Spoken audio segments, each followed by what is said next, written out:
Hello विद्यार्थीओ, स्वागत है तमारा बधानु आपणी आ यूट्यूब चैनल आर्यन क्लासीसनी अंदर। हूँ तमारा बधानु हार्दिक हार्दिक स्वागत करूँ छूँ। विद्यार्थीओ, धोरण 12 तत्वज्ञान विषयनी अंदर आजे आपणे चैप्टर 3 जे अनुमानना नियमों छे लख्युं नथी पण अहींया लखी दઉં। चैप्टर 3 अनुमानना नियमों। तो आ चैप्टरनी अंदर आपणे आजे 3.1 नो प्रश्न नंबर 2 3.1 नो प्रश्न नंबर 2 जे तमने खबर छे के दलीलो अने तेनुं स्थानापति निदर्शन जे होय तेनुं रूप लखवानुं छे। तो आज आपणे एना विषे चर्चा करवानी छे। विद्यार्थीओ, आ प्रश्न तमने विभाग सी में जोवा मळशे तो के हाँ ओके, विभाग सी में तमारा 2 मार्क्स ना कट थाय एना माटे हूँ आज तमारा माटे आ विडियो बनावी रही छूं। दरेक एवा होशियार विद्यार्थीओ जे तत्वज्ञान में सारो एवो स्कोर करवा मांगे छे, सारा एवा मार्क्स लाववा मांगे छे, तो दरेक विद्यार्थीने मारो आ विडियो उपयोगी थशे। एकवार टाइम लईने शांतिथी जोई लेवो तो तमने अनुमानना नियमनी माता क्यारेय सतावशे नहीं। कारण के मने खबर छे कि सौथी हार्ड जो कोई चेप्टर लागतुं होय तो त्रीजुं चेप्टर छे अनुमानना नियमों। पण मारुं एवुं मानवुं छे कि सौथी सहेलामां सहेलुं कोई चेप्टर होय तो अनुमानना नियमों। केम के आ नियमों एक जेम तमे 10मा धोरणमां कदाच 10मा धोरणमां तमे गणित भणी गया हशो तो गणितनी अंदर केवुं होय कि एक सूत्र याद राखवानुं, तमने बधुं एना लगतुं कोईपण सम होय कोईपण दाखलो होय तो तमने आवडे। एवी ज रीते अनुमानना नियमोनी अंदर तमने जो 8 नियमों आवडता होय, तमने एनुं रूप आवडतुं होय कम्प्लीटली, तमने एनुं रूप आवडे तो आखुं चेप्टर आवडे। जो तमने अनुमानना 8 नियमों अने तेना नियमोनुं रूप न आवडे तो आ चेप्टर तमने न आवडे। हवे तमे विचार करी लो तमारे आ चेप्टरमां शुं करवुं। तमारे आ चेप्टरने साइड करवुं के आ चेप्टरने टाइम आपवो। जो टाइम आपशो तो बहुत बेस्ट छे। 100 मांथी 100 मार्क्स विद्यार्थीओ तत्वज्ञानमां आवे ने आवे ज विथ गेरंटी। पण एवुं काम करता तमने आवडतुं होवुं जोईए। चलो वधारे बात नहीं करी। चैप्टर 3 अनुमानना नियमों 3.1 नो प्रश्न नंबर 2 ऊपर आज आपणे जवाना छीए। तो जो प्रश्न नंबर 2 नी अंदर शुं तमने आपेलुं छे तो के नीचेनी दलीलो प्रमाणभूत बने ए रीते खाली जग्या पूरो। अहींया आज दलील आपेली छे अने अहींया खाली जग्या आपी छे, तमारे अहींया खाली जग्याओ पूरवानी छे। बीजुं तो के आ दलील माटेना आ दलील जे छे ए माटेना जे प्रमाणभूत रूपनुं स्थानापति निदर्शन होय ते लखो। हवे आ दलीलो ए कया रूपनुं स्थानापति निदर्शन छे ए तमारे लखवानुं छे। हवे विद्यार्थी आने शुं कहेवाय तो के दलील कहेवाय। आ जे आखुं देखाय छे आने दलील कहेवाय। अने आ दलील क्यांथी बनाववामां आवी छे तो आ दलील ए अनुमानना 8 नियमो छे ने तो 8 नियमनुं जे रूप छे ने ए रूपमांथी आ दलील कोई पण रूपमांथी आ दलील बनाई हशे। ओके, हवे तमारे आ दलीलने जोईने कहेवानुं छे कि आ दलील कया रूपनी बनेली छे। એટલે अनुमानना 8 नियमो छे के नहीं तो 8 नियमोना जे रूप छे ने ए रूपमांथी आ दलील कया रूपनी छे ए तमारे ओळखावानी छे। हवे अहींया घणा बधा विद्यार्थीओने मोस्ट ऑफ अहींया तकलीफ पड़ती होय कि आ कई खबर पड़ती नथी तो कई वांधो नहीं। हवे जो तमने आ दलील आपेली छे, हवे आ दलील एने ओळखवा माटे तमे शुं करशो तो सौथी पहेला तमने तमारे अहींया जोवानुं कारक जोवानुं। तो अहींया कयुं कारक आपेलुं छे तो शर्ती कारक आपेलुं छे। हवे तमे अनुमानना 8 नियमोने याद करो। कर्या तो के हाँ अमे याद कर्या। हवे आ अनुमानना 8 नियमोमांथी कया एवा नियमो छे जेमां कारक तरीके शर्तीनो उपयोग थाय। विद्यार्थीओ याद करजो कया एवा नियमो छे। तो जो हूँ याद करूँ तो एक एमटीनो नियम एमां कारक कोण आवे शर्ती आवे तो एक एमटीनो नियम थई गयो। पछी एक एमपीनो नियम एमपी में शर्ती कारक आवे अने एक नियम छे एचएस नो नियम। तो एचएस नी अंदर पण शुं आवे तो के शर्ती आवे। बस आपणे अहींया जोवानुं जे कारक आपेलुं होय तो कारकने लगता नियमो केटला अनुमानमांथी तो हवे अनुमानना 8 नियमो एमांथी 3 नियमो केवा छे तो के एनी अंदर कारक कयुं आवे शर्ती कारक। ओके तो के ओके। हवे तमे जुओ के एमपी एमटी अने एचएस नो जो नियम होय तो एचएस ना नियम में अहींया खाली जग्या आपी एनो वांधो नहीं, पण नीचे जे आ विधान छे ने एमां शर्ती कारक होत। कारण के आपणे खबर छे के अनुमानना नियमनी अंदर जे एचएस नो नियम छे तो एचएस ना नियमनी अंदर 3 ए 3 लाइन शर्ती आवे। भले वच्चे खाली जग्या तो ऊपर शर्ती नीचे पण शर्ती आवे, पण अहींया क्या शर्ती आई तो के ना नथी आई। तो एक बात क्लियर थई गई कि एचएस नो नियमनुं रूप तो आ नथी ज ते। ओके चलो पछी वध्या 2 एक एमपी अने एक एमटी। हवे एमटी नी अंदर तमने खबर होय एमपी नी अंदर तो एमपी नी अंदर विद्यार्थीओ एनुं रूप शुं थाय तो के पी शर्ती क्यू पी माटे क्यू। हवे जो एमपी नो नियम होय एमां क्यांय निषेध नथी आवतो। अहींया तमे उपर जुओ अहींया क्यांय निषेध नथी तो अहींया जेनी अंदर निषेध क्यांथी आव्यो। जो आ नियम एमपी नो होय तो अहींया निषेध ना आवे तो एमपी नो नियम नथी। तो हवे वध्यो आपणी जोडे एक ज नियम तो हूँ अहींया लखी दઉં કે एमटी नो नियम आ એમટીનું રૂપ હું અહીંયા લખી દઉં, એમટીનું રૂપ જોજો. હવે એમટીનું રૂપ કેવું થાય એમટીના નિયમનું, તો કે પી શરતી ક્યુ નિષેધ ક્યુ માટે નિષેધ પી. અરે સોરી, એક મિનિટ, હા પી, બરાબર. રેડી વિદ્યાર્થીઓ? નિષેધ પી શરતી ક્યુ નિષેધ ક્યુ માટે નિષેધ પી. હવે આજે આપણે આ રૂપ લાયા, એમટીનું આ છે રૂપ. હવે આ રૂપ ઉપરથી તમે જો અહીંયા સ્થાનાપતિ નિદર્શન લીધેલું છે, આ રૂપ ઉપરથી આ સ્થાનાપતિ નિદર્શન લીધેલું છે. હવે તમને એવું થતું છે સ્થાનાપતિ નિદર્શન એટલે શું? તો અહીંયા તમને આ જે દેખાય છે ને આ રૂપની અંદર આ પરિવર્તીઓ, તો આ પરિવર્તીની જગ્યાએ તમે કોઈ પણ સાદું વિધાન કે સંયુક્ત વિધાન કે જટિલ સંયુક્ત વિધાનનો ઉપયોગ કરી શકો, એને કહેવાય સ્થાનાપતિ નિદર્શન.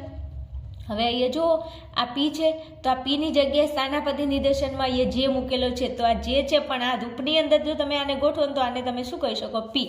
પછી જો અહીંયા શરતી, તો શરતી કારક આવી ગયું, તો કે હા આવી ગયું. અને અહીંયા જુઓ ક્યુ, તો આ આખું વિધાનને તમે ક્યુ વિધાન કહી શકો. કેમ કે અહીંયા પી પરિવર્તી છે, એની જગ્યાએ તમે સાદું વિધાન કે જટિલ સંયુક્ત વિધાન મૂકી શકો સ્થાનાપતિ નિદર્શનની અંદર.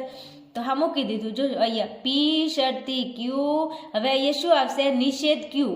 શું આવશે? નિષેધ ક્યુ. તો ક્યુ વિધાન કયું? તો કે સમુચય આર.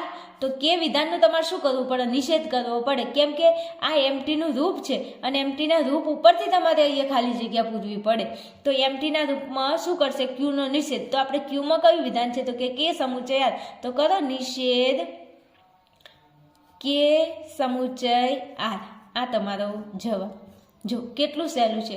પછી જો આ નિયમ આવી ગયો છે. જો પી શરતી ક્યુ નિષેધ ક્યુ માટે નિષેધ પી. જો રૂપ મળી ગયું. જો અહીંયા પી શરતી ક્યુ, તો પી શરતી ક્યુ પછી નિષેધ ક્યુ. હવે આ ક્યુની અંદર કયું વિધાન હતું? તો કે સમુચય આર. તો કે સમુચય આરનો નિષેધ કર્યો? તો કે હા કર્યો. પછી જો આ પીની અંદર કોણ હતું? તો જે. તો જેનો નિષેધ અહીંયા કર્યો, તો નિષેધ જે, નિષેધ પી. દેખાય છે? બસ આવી રીતે ખાલી જગ્યાઓ પૂરવાની હોય છે. પણ તકલીફ ક્યાં પડે કે આપણે ભણેલા ના હોય, આપણને ખબર ના હોય, સારી રીતે અભ્યાસ ના કર્યો હોય, ત્યારે આપણને આ જવાબ લાવતા આવડે નહીં. બીજું આમાં ખબર ના પડી હોય ને તો નીચે સમજાવું છું. 100% ખબર પડી જ ગઈ હશે, હું એવી આશા રાખું છું. પણ જો ખબર ના પડી હોય તો નીચે હજુ બીજા સમજાવું, એમાં ધ્યાન આપજો. કારણ કે એકવાર સમજી લીધું તો બોર્ડની અંદર તકલીફ નહીં પડે બિલકુલ. ચલો જો આપણે બીજા પ્રશ્ન ઉપર જોઈએ, ધ્યાન આપજો બરોબર. ચલો જુઓ મારા વહેલા વિદ્યાર્થીઓ, અહીંયા તમને કહ્યું છે કે જે વિકલ્પન કૌંસમાં કે સમુચય આર, પછી તમને અહીંયા ખાલી જગ્યા આપી છે અને પછી કહ્યું છે કે માટે જે. હવે તમારે શું કરવાનું? તો કે આ તો ટેન્શન આવી ગયું.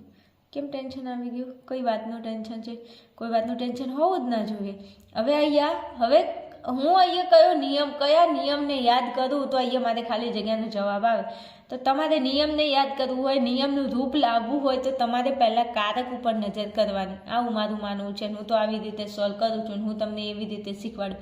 હવે અહીંયા જો કારક કોણ છે? તો કે વિકલ્પન. તો યાદ કરો વિકલ્પનવાળા નિયમો કેટલા? અનુમાનના 8 નિયમોમાંથી વિકલ્પનવાળા નિયમો કેટલા? તો આપણને એક વસ્તુની ખબર હોવી જોઈએ. તો કે શું? તો કે અનુમાનના નિયમોમાં એક ડીએસનો નિયમ છે, જેની અંદર કારક તરીકે કોણ આવે? વિકલ્પન. અને એક એડનો નિયમ છે, અને એડના નિયમની અંદર શું આવે? વિકલ્પન. પણ જો તમને એટલી ખબર હોય કે એડનો નિયમ આવે છે એમાં વિકલ્પન તો આવે છે, પણ કે ઉપર વિકલ્પન આવતું નથી. એ વિકલ્પન ક્યાં આવે? નીચે આવે. તો આ તો ઉપર આપણને આપેલું છે, દેખાય છે? તો આ એડનો નિયમ તો અહીંયા આવે નહીં. તો વધ્યો ડીએસનો નિયમ. કયો નિયમ? ડીએસનો નિયમ. ઓકે. અને ડીએસના નિયમનું તમને રૂપ આવડતું હોવું જોઈએ કે પી વિકલ્પન ક્યુ નિષેધ ક્યુ માટે નિષેધ પી. ઓકે. પી વિકલ્પન ક્યુ નિષેધ ક્યુ માટે નિષેધ પી. હવે આ રૂપ આપણું આવ્યું, એ રૂપને અહીંયા ગોઠવી દો અને તમારો જવાબ આવી જશે. જો અહીંયા ગોઠવી દઉં તો કે પી વિકલ્પન ક્યુ નિષેધ ક્યુ માટે પી. નિષેધ ના આવે, હો પી આવશે. હવે જોજો પી, તો આ જે પી કહેવાય. વિકલ્પન ક્યુ, આ ક્યુ એટલે કે સમુચય આરને ક્યુ કહી શકો. ઓકે. હવે જો અહીંયા નિષેધ ક્યુ એટલે નિષેધ ક્યુની અંદર વિધાન કયું છે? તો કે સમુચય આર. બીજું એનો શું કરવું પડશે તમારે? નિષેધ. તો લાવો નિષેધ કૌંસમાં કે સમુચય આર. ઓકે. ઓકે, અને જો પી, પી એટલે જે, આ પી એટલે જે છે તો જે તો નીચે આપેલો છે, દેખાય છે કે નહીં? તો કે હા દેખાય છે. જો અહીંયા વિદ્યાર્થીઓ આ ડીએસનું આ જે આ રૂપ ડીએસનું છે અને આ ડીએસના રૂપ ઉપરથી તમને આ દલીલ બનાવીને આપેલી છે અને પછી એમ કહેશે કે આ દલીલ કયા રૂપમાંથી બની, તો આ રૂપમાંથી આ દલીલ બનાવી અને જો આ રૂપ આ દલીલમાં ગોઠવાઈ પણ જશે. કેવી રીતે? જો પી વિકલ્પન ક્યુ નિષેધ ક્યુ માટે પી. બીજું વિદ્યાર્થીઓ, તમારે આવી ખાલી જગ્યા સોલ્વ કર્યો સૌથી પહેલાં તમારે શું કરવાનું? તો અહીંયા રૂપ લખી દેવાનું, નિયમ લખવાનો અને નિયમ અહીંયા રૂપ લખી દેવાનું અને પછી તમારે ખાલી જગ્યા પૂરવાની. 1 સેકન્ડમાં તમારો જવાબ આવી જશે. ઓકે ને? ઓકે, ચલો આગળ જુઓ. પછી હવે અહીંયા તમને આપેલું છે, જુઓ વિદ્યાર્થીઓ, કે બી સમુચ્ચય એચ અને નીચે કહ્યું છે કે એમ વિકલ્પન એન. તો હવે શું કરવું? તો તમને એક વસ્તુનું મેં તમને કહ્યું કે તમારે અહીંયા જોવાનું કે કારક કયું છે. અહીંયા સમુચ્ચય છે ને અહીંયા વિકલ્પન છે. હવે એક પણ નિયમ એવો છે કે જેની અંદર સમુચ્ચય અને વિકલ્પન બે સાથે કારકો આવતા હોય, તો એક પણ એવો નિયમ નથી કે જ્યાં સમુચ્ચય અને વિકલ્પન આવી રીતે સાથે આવતા હોય. તો તમે આમાં શું વિચારી શકો? તો વિચારજો, જો તો વિચારો. તો સમુચ્ચય વિકલ્પન તો આવે એવું નથી, પણ હા સમુચ્ચયને લગતા નિયમો એવા છે કે પહેલાં ઉપર સમુચ્ચય આવી શકે. તો કે હા આવી શકે 100%. તો અહીંયા તમે કયા નિયમને યાદ કરી શકો? તો મારા ખ્યાલથી જો સમુચ્ચયની અંદર તમે કોંજને યાદ કરી શકો કે અહીંયા આગળ સમુચ્ચય આવતું હોય એવો એક જ નિયમ છે. કયો નિયમ? જેનું નામ છે કોંજ. શું છે? કોંજ. હવે કોંજનું તમને રૂપ યાદ હોવું જોઈએ. તો કે પી ક્યુ માટે પી સમુચ્ચય ક્યુ. તો જો અહીંયા ખાલી જગ્યાઓ આપી છે તો તમે આને પી કહી દો, આને ક્યુ કહી દો. તો હવે આ બંને ભેગા કરો તો પીની અંદર કોણ છે? તો કે બી સમુચ્ચય એચ, તો એને મૂકી દો અને પછી વચ્ચે સમુચ્ચય ક્યુમાં કોણ છે? તો એમ વિકલ્પન એન, તો એને મૂકી દો. તો આપણો કોંજનો નિયમનું રૂપ મળી જાય કે ના મળી જાય? મળી જાય. જો અહીંયા તો કે બી સમુચ્ચય એચ કૌંસ પૂરો પછી સમુચ્ચય. આ સમુચ્ચયનો કોંજનો નિયમ અહીંયા લગાડી છે. કોંજ એટલે સમુચ્ચયનો નિયમ, ખબર છે ને? હા. તો જો કૌંસમાં એમ વિકલ્પન એન. રેડી? આમાં કોઈ તકલીફ તમને ના સમજાય, ના ખબર પડે એવું કોઈ ખરું? ખબર પડે જ તે ક્યારે ન પડે? જ્યારે તમને અનુમાનના નિયમોનું રૂપ ના આવડતું હોય તો તમને ખબર પડે નહીં. બાકી લગભગ મારા ખ્યાલથી કોઈ વિદ્યાર્થી એવું ના હોય કે જેને અનુમાનના નિયમોમાં ખાલી જગ્યા પૂરતા ના આવડે. પણ હા, તમને રૂપ ના આવડતા હોય તો ના આવડે. અને બીજું, આ ભાઈ વિદ્યાર્થી તમારે ક્યાં નવું પૂછાય? જ્યાં બેઠું પૂછાય તો 10 દાખલા સોલ્વ કરી નાખો. 10માંથી ગમે તે એકાદો તો પૂછાવાનો જ છે. તો પછી સોલ્વ કરેલું હોવું જોઈએ. ચલો પછી જુઓ આગળ. તો અહીંયા ચોથાની અંદર જુઓ. ઓહો, આમાં તો બધું આપેલું છે. કરવું શું? કંઈ નહીં, તારે ટેન્શન નહીં લેવાનું. શું? તારે ટેન્શન નહીં લેવાનું. વિદ્યાર્થીઓ જો આવું બધું જોઈને તમે ગભરાઈ નહીં જવાનું. હવે જો અહીંયા આ કૌંસ છે, આ પણ કૌંસ, આ કૌંસ છે. હવે જો કૌંસ હોય અને વચ્ચેનું જે કારક હોય ને એ મુખ્ય કારક સર્વોપરી કારક હોય, તો અહીંયા જો સર્વોપરી કારક તરીકે તમને શરતી આપેલું દેખાય? તો કે હા દેખાય. પછી જો વચ્ચે ખાલી જગ્યા આપી છે તો વચ્ચે ખાલી જગ્યાનું ટેન્શન જ નહીં. પછી નીચે આવો, અહીંયા તમને કૌંસ છે, અહીંયા પણ કૌંસ છે, વચ્ચે અહીંયા જે કારક દેખાય છે ને એ કયું કારક? તો સર્વોપરી કારક.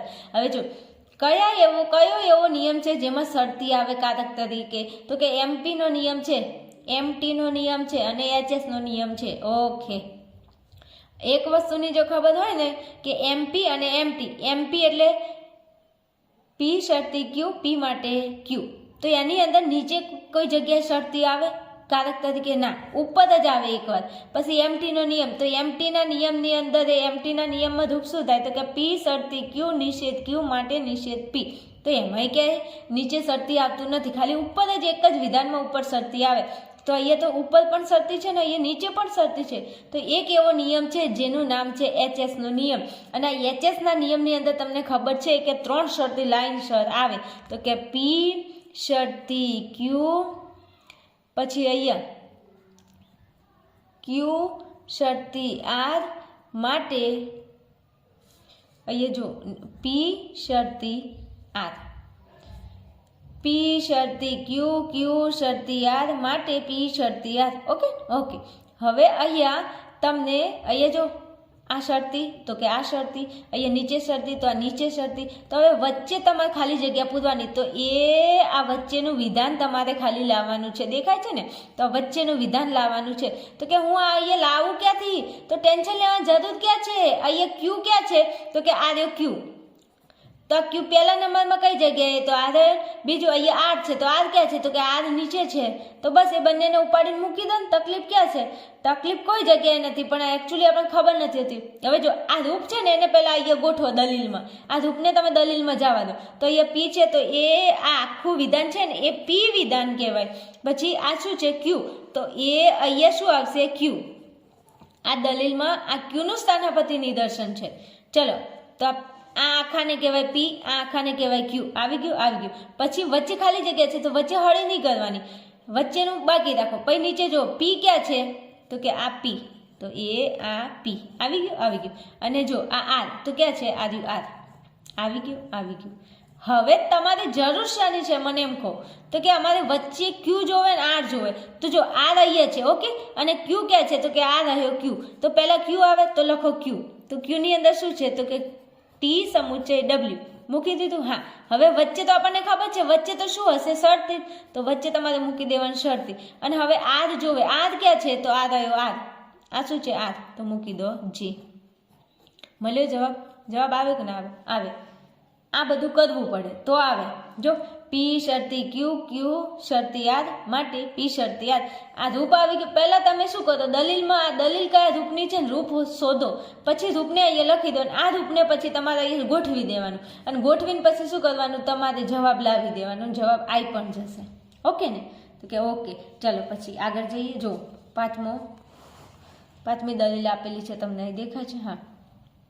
હવે જો અહીંયા તો કે આ દલીલની અંદર पहला शू करवानुं? पहला कदम। तो पहला कदम तुमको दिए देखने का, क्या देखने का? तो ये इधर तुम सर्वोपरिकारक देखने का। सर्वोपरिकारक तमने ये शू आपेलू छे? तो शर्ती। हवे शर्ती वाला नियम बोलो पहला। तो शर्ती वाला नियम एक तो एमपी, एक एमटी अने एक एचएस। हवे एचएस नो नियम होय ने तो तईए तमने ऊपर एरो आप ऊपर शर्ती हशे, नीचे शर्ती हशे अने वच्चे शर्ती, त्रण जग्याए शर्ती आवे। हवे अहींया त्रण जग्यानी वात जाए तो वच्चे खाली जग्या એટલે વાંધો નહીં, પણ બે જગ્યાએ તો શરતી હોય કે ના હોય? તો કે ઉપર શરતી છે પણ નીચે શરતી નથી, તો એચએસ નો નિયમ તો આવે નહીં. આવે ન આવે? હવે જોજો હો, એમટી નો નિયમ હોય ને તો નિષેધ આવે. એમટી ના નિયમમાં શું આવે? તો કે નિષેધ આવે. અહીંયા નિષેધ આવે ને અહીંયા. હવે અહીંયા જો આ જે વિધાન છે ને આર વિકલ્પન નિષેધ એસ. હવે અહીંયા આગળ કઈ નિષેધ છે? નથી, અને અહીંયા નિષેધ નથી. તો એનો મતલબ કે ઉપરનું જે અહીંયા તમને આ વિધાન આપેલું છે ને એનો નિષેધ નથી કર્યો, તો એનો મતલબ એમટીનો નિયમ નથી. તો હવે વધ્યું આપણી જોડે એક જ રૂપ કયું? એમપી. એમપીનો નિયમ શું કહે? તો કે પી શરતી ક્યુ, પી માટે ક્યુ. ઓકે ને? ઓકે. હવે આ રૂપ મળી ગયું, દેખાય છે? ઓકે. આ રૂપને તમારે ક્યાં જવા દેવાનું? તો આ રૂપને તમારે અહીંયા દલીલમાં ગોઠવી દેવાનું. તો અહીં ગોઠવી દો. આને કહેવાય પી, પછી આ શરતીનું શરતી, આને કહીશું ક્યુ, પછી અહીંયા આવશે પી શરતી ક્યુ, પછી આવશે અહીંયા પી, પછી માટે અહીંયા ક્યુ. તો આ જો આ ક્યુ આવી ગયો, સાચો છે? તો હવે સાચો છે. આ વિકલ્પન એસ આ ક્યુ છે તો ઉપર છે. હા, આ વિકલ્પન નિષેધ એસ એ ક્યુમાં છે જ તે.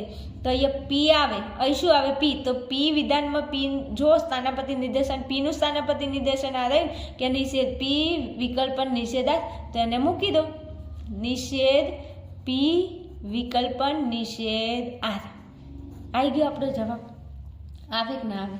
આવે. આ જો આપણો જવાબ આવી ગયો, આવી ગયો. વિદ્યાર્થીઓ બસ આટલું સહેલું છે, આટલું સહેલું છે, પણ તમને ક્યારે નથી આવતું? જ્યારે તમને અનુમાનના નિયમો આવડતા નથી એટલા માટે. ઓકે, તો હવે તમે શું કરશો? બસ અનુમાનના 8 નિયમો અને એના રૂપ તૈયાર કરી લો. ઓકે, ચલો આગળના પ્રશ્ન ઉપર જઈએ આપણે.